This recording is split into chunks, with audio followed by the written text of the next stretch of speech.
Hey future nurses, in this video, I'm going to help you understand the basics of EKG that will help you answer EKG related questions on the NCLEX. My name is Dr. K and I'm with Admin Nursing Tutoring. EKG stands for electrocardiogram.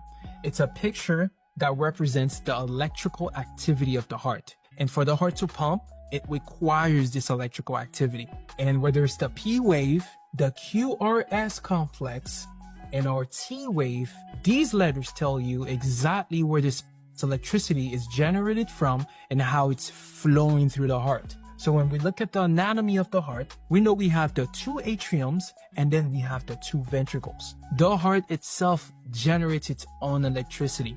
And this generator is located right here in this area that we call the SA node. We call it the SA node. It's the natural pacemaker of the heart. And once this electricity is generated, it then travels via the atrium to another node that we call the AV node. It's called the AV node because it's conveniently placed between the atrium and the ventricles. And this transfer here of electricity, or this travel of electricity from the SA node to the AV node, is what's reflected in our first wave. So when we see our first wave, that's called the P wave, we know that it represents electricity that's traveling from the SA node to the AV node. In other words, it's called the atrial depolarization. I know my atrium are being depolarized when I see a P wave. So you can already think of different pathology where the P wave is absent. For example, atrial fibrillation, where my atriums are fibrillating. I don't have enough time. This electricity doesn't have enough time to travel from the SA node to the AV node. Therefore, my P wave is absent. So this is why we have an absent P wave when we're looking at an EKG such as atrial fibrillation. Now, from the AV node, this electricity is then divided into two. It bifurcates and travels through both ventricles, whether it's the right ventricle and the left ventricle. Now, once that electricity is traveling through both ventricles, it generates its own spike. And that spike here is what we call the QRS complex. So the QRS complex represents ventricular depolarization. That means there is electricity that's traveling from the AV node, specifically from the bundle of His, through the Purkinje fibers, and then generates electricity through the ventricles, which then is translated into my QRS complex. In other words, electricity that's traveling through the ventricles is called the ventricular depolarization. So for the NCLEX, when they ask you, what does the QRS represent? We know it represents the ventricular that are being depolarized. Therefore, electricity is flowing through them.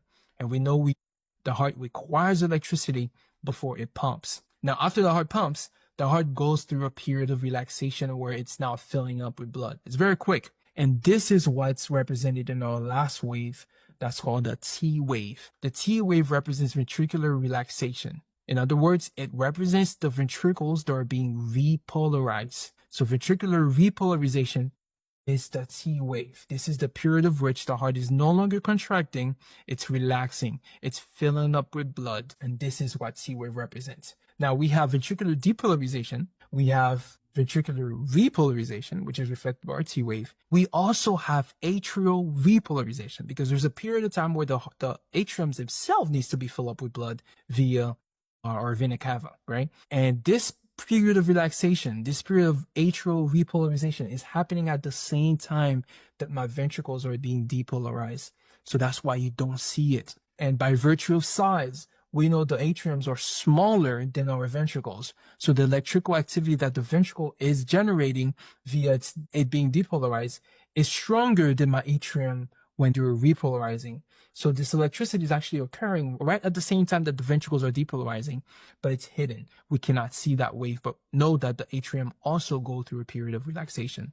So as a quick summary, each of these spikes represents an area of the heart where electricity is generated from and how it's traveling through the heart.